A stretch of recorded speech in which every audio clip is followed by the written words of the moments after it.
you would go ahead and be turning to Luke chapter 23.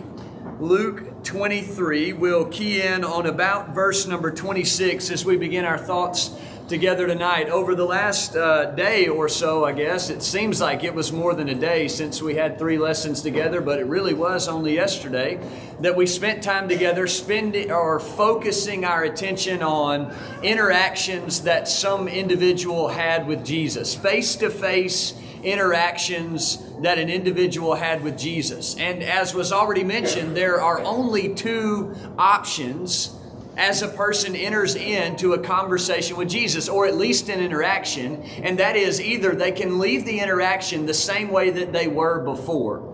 They can come, they can hear, they can listen, they can be exposed to evidence and to facts. They can be challenged by Jesus and never change at all. They could walk away having made no decision, or at least having made a decision, but the decision is, I'm not going to change. I'm going to stay the same that I was for whatever reason. Maybe it's that it makes me uncomfortable. Maybe I'm not ready to change. Maybe I don't want to change. I'm happy where I'm at. Or the other option is you leave different. You leave better. You leave better than you were before because you've seen how Jesus challenges you and offers you something so much better than you could ever imagine for yourself. It's infinitely bigger than yourself, what Jesus offers you, and those individuals leave far more blessed than they were when they came. Tonight, when we study Luke 23, we're going to find that the latter of the 2 is the case. And what's interesting about what happens in Luke 23 is that this man had no idea that he was about to encounter Jesus the way that he did. Tonight we'll focus our attention around a man named Simon the Cyrene. Maybe you've heard of him or maybe you haven't. He's only mentioned just really briefly. In fact, the amount of playing time this guy gets in the game of the Gospels is just a few seconds. I mean, the coach calls him when there's about 30 seconds left on the clock in the 4th quarter when it's a blowout, right? He doesn't ever get any playing time. I mean, he's just there for a brief second and it's over with. In fact, 3 of 4 Gospels mention him, but only for a total of about 3 or 4 verses. I mean, he's really just a blip on the radar of gospel history, but I think there's something for us tonight that will lead us to know Jesus better and appreciate what Jesus offers. Whether we've been a Christian for a long time or we've never obeyed the gospel, tonight we'll leave challenged by Jesus and Simon the Cyrene, who met Jesus accidentally, as we look together at Luke chapter 23. I noticed this particularly, or it stood out to me, I guess in a different way. The Gospel of Luke is probably my favorite of the 4. I don't know why. I guess the details that Luke uses as a doctor, maybe someone who might have been more formally educated than Matthew, Mark, or John, but the way that he describes vividly the interactions that folks have with Jesus in the healings and the miracles and all of the wonderful, I guess, signs and teachings that Jesus gave, Luke just describes them better. And I'm a vivid or an image learner, image-based learner. Like when I see something or when someone describes it in a vivid way, it's like I can grasp it or I can picture it better than I could if someone just tells me a few limited details. I need the full picture, and Luke does that. And I don't know why it stood out to me in Luke the way that it did, but something just grabbed my attention when I read Luke 23 and verse number 26. And the Bible says this: as they led him away, that's Jesus, they seized Simon, a Cyrenian, who was coming in from the country, and laid the cross on him to carry behind Jesus. Now that's really all you know. I mean, in Mark 15, you learn a little bit about him. In Matthew 27, you learn a little bit about him. But the details are essentially the same. That this man was pulled out of the crowd of people and forced against his own will. He was literally compelled by the Roman soldiers to bear the cross of Jesus for a few minutes because the weight was so great. Other than that, we know very little details about this man, Simon the Cyrene. Literally, he only just gets a few minutes in the gospel, I guess as far as the gospel is concerned, and maybe even the New Testament as a whole. Just a few minutes of attention this guy gets, but there's something magnificent, I think, when you peel back the layers of the few details that we do have, where Simon the Cyrene steps into history, does his job, and then fades into the shadows. No one would ever know the magnitude of what he's done. A couple of things we do know about him, I guess, before we start to make any application or observation. One one thing we do know about him is that his name is Simon. You know, sometimes there's people that appear in the scriptures and you never even know their name. They just step in and they do a job, or maybe they're referenced as a servant or a slave, or maybe they're just someone who provided aid. But we know this guy's name was Simon. We know he was from Cyrene, which is in modern day Libya or modern day Africa. And so as we see where this geographical location was in Cyrene, he had journeyed quite a ways to be in Jerusalem or near Jerusalem on the days leading up to the Passover. So that must mean that he was a Jew, because he was headed to Jerusalem for the Passover, which millions of Jews would have done. It wasn't out of the ordinary for a man that wasn't from Jerusalem to be in Jerusalem at this time, because millions of Jews would journey to Jerusalem 3 times a year for different feasts. And it just so happened that in the events of Luke 23, we're nearing maybe the most famous of them all, the Feast of the Passover. And so we know his name was Simon. We know that he was from Cyrene, or at least the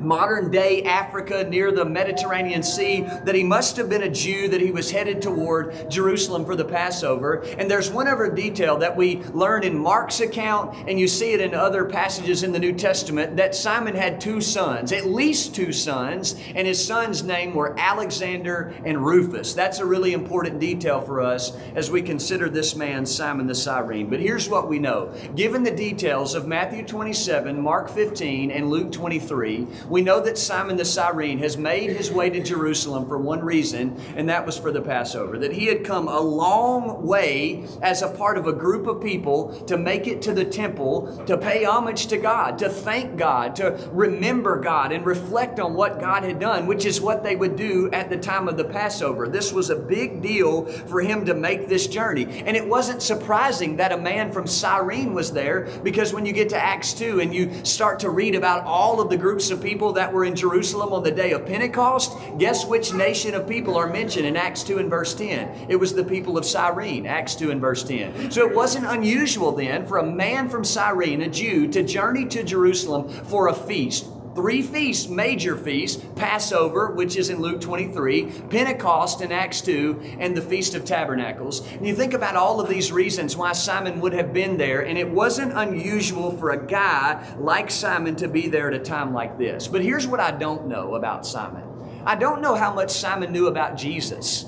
You know, because he was from Cyrene, which was down in Africa, and that's a pretty good distance away and removed from the area in which Jesus normally operated, in the Galilee, Samaria, Judea, Palestine general area. That's a long way from where Jesus typically operated. So how much did Simon really know about Jesus? And the answer is, I don't know. I mean, surely if he's venturing to Jerusalem 3 times a year at least, he would have heard a little bit about Jesus. I mean, he would have heard about all of the miracles that he had done. He would have heard about people that he had raised from the dead, and the blind people that could now see, and the deaf people that could now hear, and the lame people that could now walk. And maybe he's heard about these powerful messages like the Sermon on the Mount, where Jesus captivated the attention of all of these people and gave them all of this good wealth of knowledge that they could take and change their lives and other people's lives if they just lived it out. Maybe he heard about the interactions that he had with Peter and the other disciples when they had been fishing all night, and he would tell them to put their nets on the other side and they would bring in a haul too big. I mean, maybe Simon the Cyrene had heard a little bit about that. Maybe he knew something about Jesus, this master teacher. But if he knew that, then he also probably knew a little bit about the controversy that Jesus was mixed up in.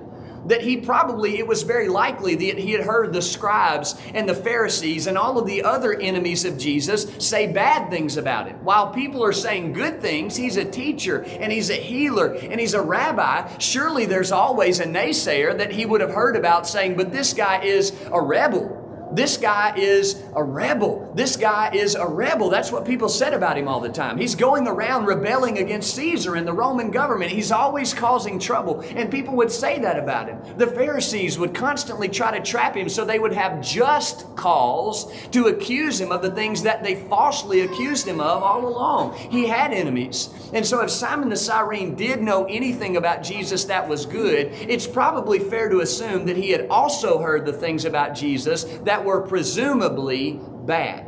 That he probably did know that he did have enemies and that Jesus was caught in the middle of a controversy.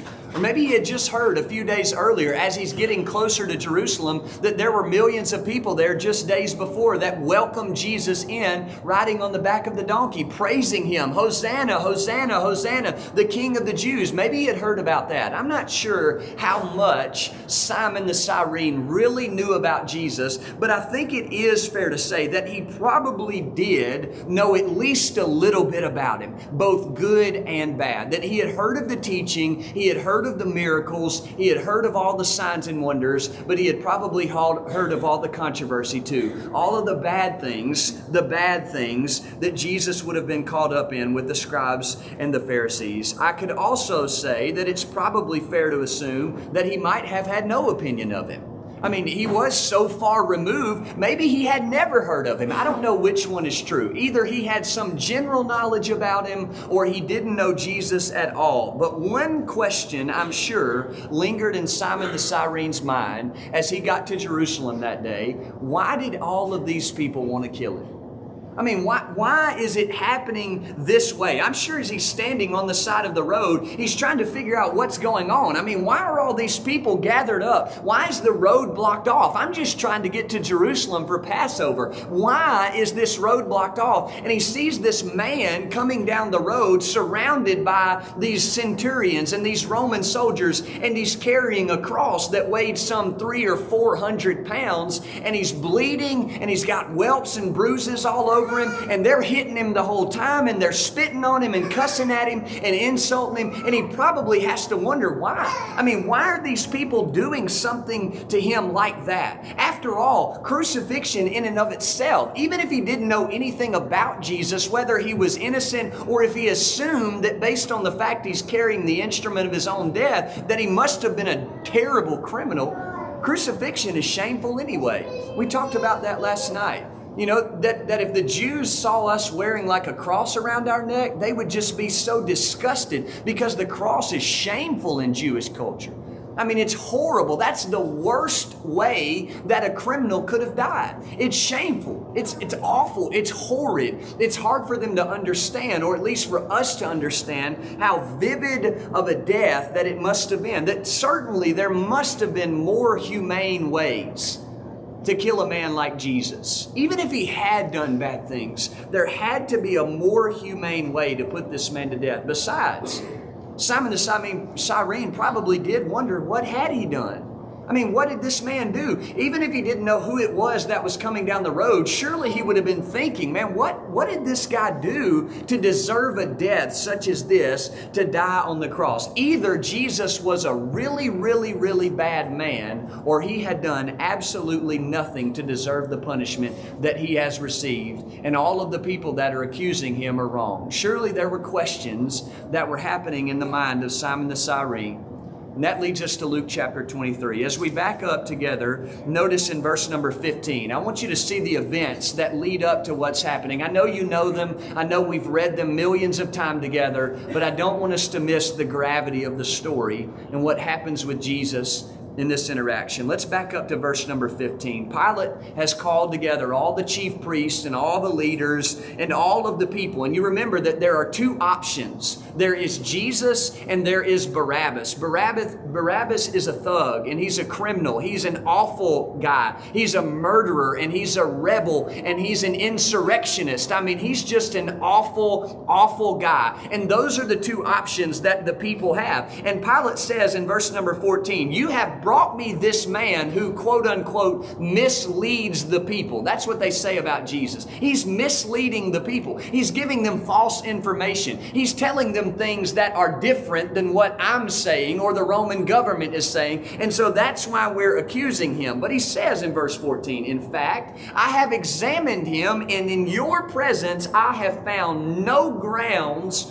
on which to charge this man. There is nothing that Jesus has done that is wrong. Now, this other man, Barabbas, we can see his rap sheet plain and clear. I mean, everything is wrong with this man, but Jesus has done nothing wrong. Verse 15, and neither can Herod find anything wrong because he sent him back to us. I mean, they've examined him through and through, and nothing's wrong. Clearly, verse 15, he has done nothing to deserve death. Therefore, he says, I'll whip him and then I'll release him. Verse number 18, though. They all cried together, take this man away and release Barabbas. Give us Barabbas. We want Barabbas. And he had been thrown into prison for rebellion or an insurrection that had taken place in the city and for murder. Verse 19. But now verse 20, listen to this. Wanting to release Jesus, Pilate addresses the people again. It's like he's saying, guys, are you sure about this? I mean, we've looked at him and I promise you there's nothing he's done wrong. Are you sure about this? But they kept shouting, crucify him, crucify him. And a third time, he said to them, why? This man has done nothing wrong. I've found in him no grounds for the death penalty. Therefore, I'll whip him and have him released. But they kept on, verse 23, demanding with their voices crying out loud, and their voices won. So Pilate decided to grant their demand and release the one they were asking for, who had been thrown into prison for insurrection, rebellion, and murder.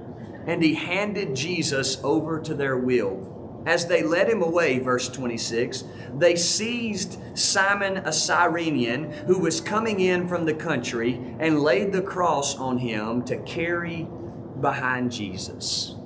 At this point now, Jesus had been sentenced to death to carry the cross from that place, the palace, to Golgotha, the place of the skull, a few miles to carry something that weighed about 400 pounds. History suggests that the cross beam itself, on which his arms would have hung, was about 100 pounds, and the main beam, where he would have been pinned by his feet and on which he would have rested, was somewhere around 300 pounds. So we're talking 400 pounds that he would have carried a few miles from the city palace or the courtyard all the way to Golgotha, the place of the skull. That's a lot for any man to carry at one point. And step by step, as Jesus carries his instrument of death to the place of the skull, he's getting whipped and he's being beaten and he's being spat on and insulted. All of these things are happening all at once. And seeing Jesus stumble under the weight of the cross, the soldiers realize there's no way that he's ever going to make it there on his own. So they grab a man at random, completely out of the crowd.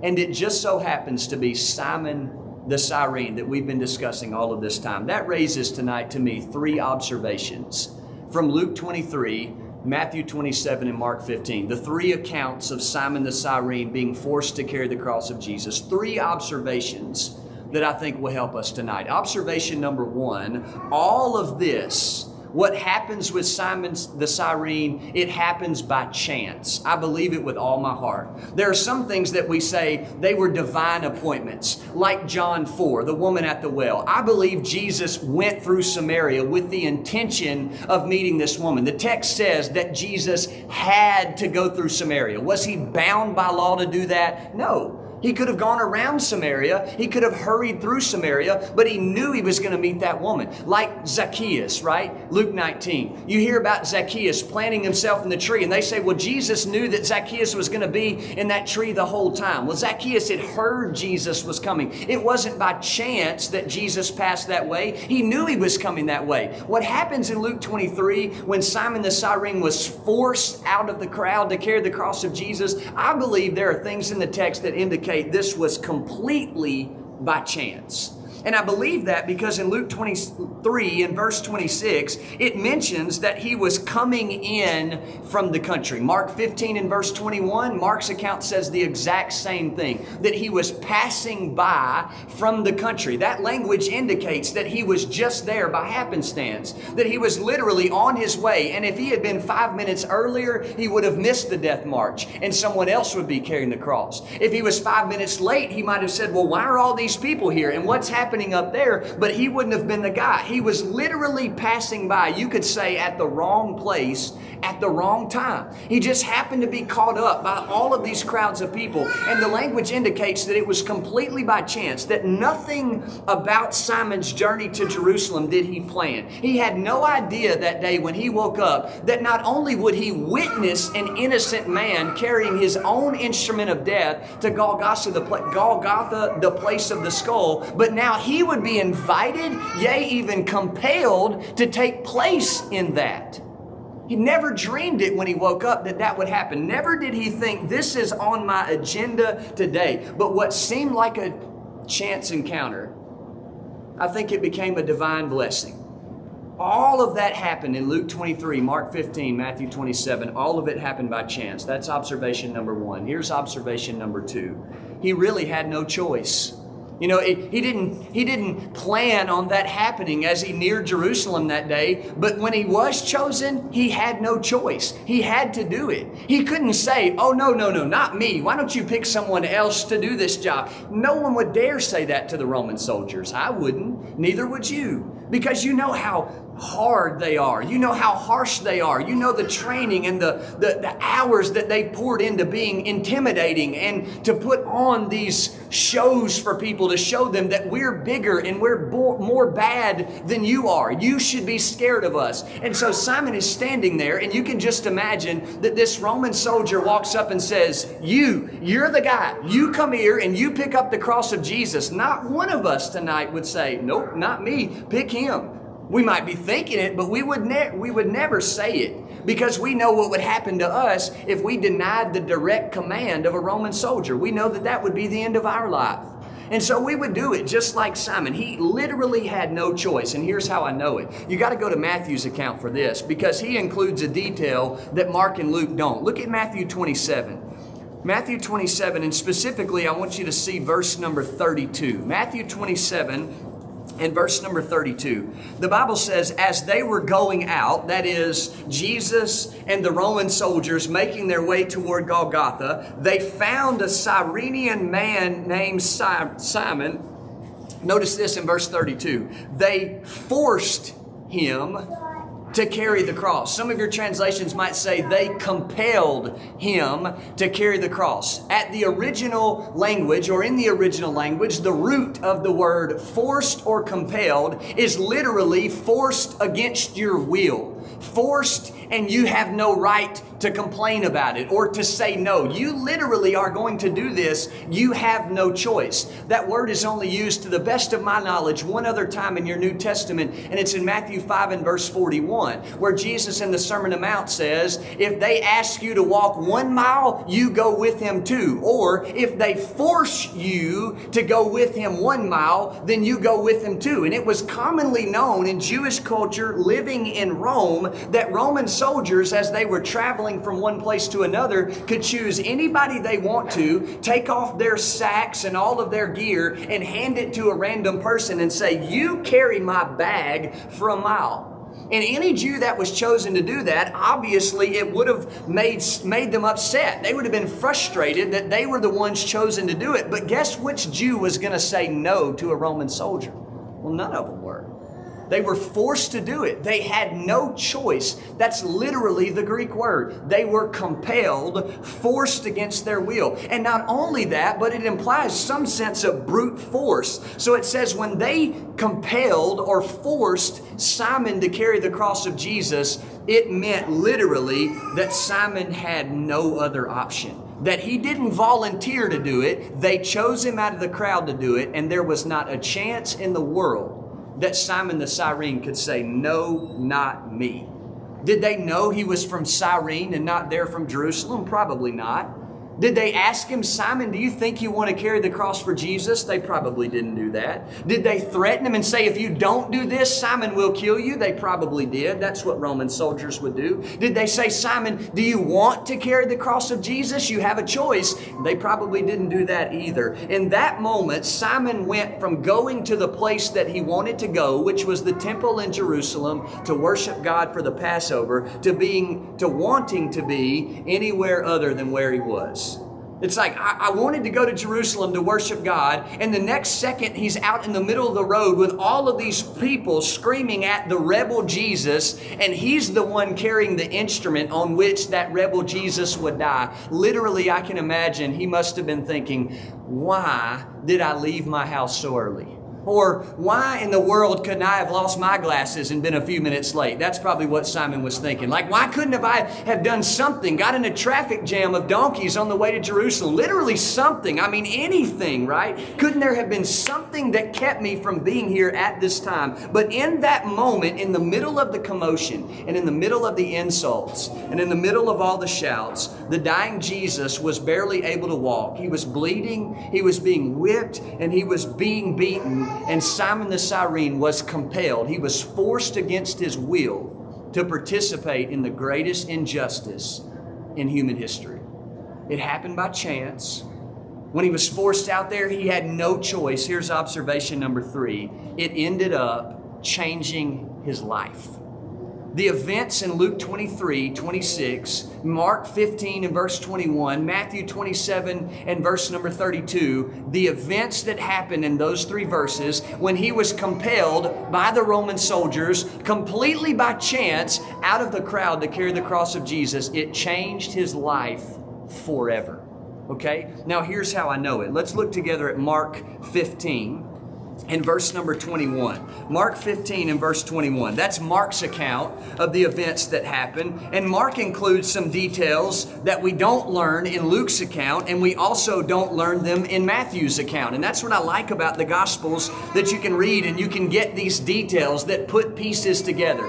Luke tells us his name was Simon the Cyrene, right? We learned that he was passing by from the country. Matthew's account tells us that he was forced or compelled to do it. He had no choice. But in Mark 15 and verse number 21, there's a detail that neither Matthew or Luke include. Notice this. They forced a man coming in from the country who was passing by, there's the chance part, to carry Jesus' cross. There's the no choice part. But here's the third detail that's new. He was Simon of Cyrene, the father of Alexander and Rufus.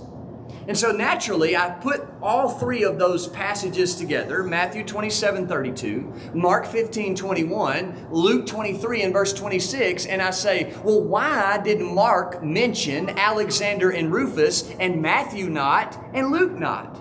And there's a couple of things at work there that I think help us to understand. Primarily, you need to know one thing, that Mark must have known Alexander and Rufus personally, that he must have known about them or knew them personally so that he would write about them. And there's an interesting connection that helps us see that, because Mark's gospel was primarily written to Jews in Rome, that Roman Jews would have been the first audience to read Mark's gospel. Now I want you to join me in Romans 16. I want to point out a connection. I love this in the New Testament, how there's all of these bridges that help us understand these details about these people that we might not know much about. Look at Romans 16 and verse number 13, right? Romans 16 and verse 13, where Paul, I guess it would be necessary for us to consider what's happening in Romans 16 before we read verse 13. And that is that Paul is recounting in his mind all of these Christians that helped him in his work in Rome, okay? So these guys are being praised because they're good Christian people. They made a difference in Paul's ministry and helped him carry out the gospel in Rome and other places. Now look at Romans 16 and verse 13. Paul says, "Greet Rufus, chosen in the Lord, also his mother and mine." Mark includes the detail, Mark chapter 15 and verse 21, that Simon the Cyrene was the father of Alexander and Rufus. And later in Romans 16, we learned that Paul was praising Rufus for the good things that he did to help Paul further the gospel in all kinds of places, which tells me that from the events in Luke 23, when Simon the Cyrene was compelled, forced against his will to carry the cross of Jesus, his interaction with Jesus made a lasting impression on his heart, to the point that he turns and obeys Jesus, and years later his children obey Jesus, and for years and years and years after what was a chance encounter with the Son of God became a life life-changing event, not just for Simon the Cyrene, but for his children, Alexander and Rufus as well. And no telling how many other millions of people that have been touched by the work that Paul the Apostle did at the assistance of Simon the Cyrene's son, Rufus. If that's the right construction of facts, and I think as history suggests and Bible knowledge suggests, then it means Simon followed Jesus himself as a result of those events in Luke 23, and so did his family. And I also want you to notice one other thing in Luke 26. Luke 26, and look back at verse number 32, or 36 where we started. Luke chapter 26. I want you to notice something here that just is a great detail. Luke 23 and verse number 36. Luke 23 and verse 36 says, as they led him away, this is right where we started, they seized Simon a Cyrenian who was coming in from the country and laid the cross on him to carry behind Jesus. Now, I look at that and I can't help but think that as Simon the Cyrene is forced out of the crowd to grab the cross of Jesus, and as he's carrying the 400-pound cross toward Golgotha with every ounce of strength that he has, if he is able to look up, he sees the bloody back of the Son of God just a few steps in front of him, just struggling to even make his way there after all of the brutal beatings that he's endured. And he's watching and he's listening. And as he gets closer and closer to Golgotha and he sees all of the events of the cross and he finds out all of these great details about Jesus and all of the things that he learns about Jesus, they impress on his heart. They make an impression on him to the point that he's willing now to submit his whole life and being to the person Jesus Christ. And his family eventually obeys just as he did. That chance encounter in Luke 23 and verse 26, it ended up changing Simon the Cyrene's life, all because he picked up his cross and walked right after Jesus Christ, followed in right behind him. I think tonight, as we bring our thoughts to a close, that Simon the Cyrene stands as a magnificent symbol to every person in this room tonight, Christian and non-Christian alike. And here's why I believe that Simon the Cyrene stands as a great symbol, because he shows us what it literally looks like to take up the cross and follow Jesus. That's what Christians are. Did you know that? They are Christ followers. That they fall right in line behind the Son of God and they give everything that they have to keep Him in their gaze. That they follow Him as closely as they possibly can, carrying the cross every step of the way. But here's the irony of the story, that the cross that Simon the Cyrene carried, it was accidental. Like he bumped into it. He wasn't looking for it that day. He didn't go there saying, today I'm going to carry the cross of Jesus. He literally bumped into it by accident. But that is the model. I think he became a model for every follower that would ever follow after Jesus. And a story that's repeated in 3 or 4 Gospels, just like this one is, as brief as it may be, has enormous meaning. It has enormous implication. And I believe that the Bible never wastes words. God doesn't just put stuff in there to fill time. Matthew 27:32, Mark 15 verse 21, Luke 23 and verse 26, they must mean something. And I have prayed over these verses, I have thought about these verses, and I can really only come to one conclusion. That sometimes in life it is the case that you find the cross.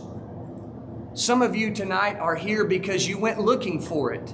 Your life was bad. You were in sin. You had found your way into a hole. You were miserable. You hated your life. And you said, I've got to do better. I've got to change. Something has to happen. And I realize I can't do it. And so you start looking for answers and you start looking for a solution. And someone helps you find Jesus and the cross. And it changes your life forever. Sometimes you find the cross. But let me tell you something. Sometimes the cross finds you. Sometimes you find the cross, and sometimes the cross finds you. Simon the Cyrene wasn't looking for the cross that day. He wasn't looking for Jesus that day. but he bumped into him by happenstance. He literally wasn't even looking. He was fine in his life. He had a purpose. He had a direction. He was going the way that he thought he should have been going until he hit the cross. And the cross altered the course of his life forever. It changed the trajectory and the direction of who Simon the Cyrene was, even throughout generation after generation that followed after him. That was Simon's story. What began as an accidental cross became a saving cross for his family. So I conclude then tonight with two questions. Have you found the cross? Maybe you came here tonight looking. Maybe you came here tonight looking because you're not happy with where your life is. Or maybe you know somebody like that. Maybe you could be the instrument that helps them find the cross. And you know they're looking. You know they're not satisfied. You know they're uncomfortable. You know they're struggling. Maybe they don't even know it yet. And if they are that person, then I'll talk to you in just a second. But some of you know. Some of you know where you have to go. And some of you know what you have to do. You know the direction of your life, and you may be comfortable with it. You may have it all planned out, but let the cross of Jesus alter the course of your life. Alter the trajectory of who you are, to put your feet on a much higher plane than the one you're living on right now. You can find the cross tonight. Or it might just be the case that you're here and the cross has found you. Maybe you came here tonight, you just didn't even know you needed Jesus. Maybe you didn't even know your life was bad living in sin. Maybe you didn't know that without Jesus you had no hope, but tonight you do. You might have been like Simon the Cyrene. You had your life all planned out. You have the direction you're going. You're happy, you're comfortable with everything happening. But when Simon met Jesus and he decided, well, not really, he had to. He took up the cross. The difference is you get to decide. The cross is before you tonight. What will you do? Sometimes in life, you find the cross. Sometimes the cross finds you. Don't let that cross pass you by. Don't stand on the side saying, you know what, I wish I would have taken the opportunity to follow after Jesus when I could. Tonight it's yours, a golden opportunity to take up your cross and follow right after Jesus Christ, who deserves all of our attention, all of our praise, all of our energy. If you can serve Him tonight, you need to obey Him. You need to repent of your sins, confess His name before men, be immersed in water for the forgiveness of your sins, and from there, alter the course of your life following after Jesus every day. You can do that tonight. Without it, you have no hope. Maybe you have some other need. Maybe tonight it just so happened that it really doesn't have to do with anything salvation. Maybe you're confident in your salvation, but you're struggling with something else. The cross can fix that too. Whatever your need is, we invite you to come while together we stand and while we sing.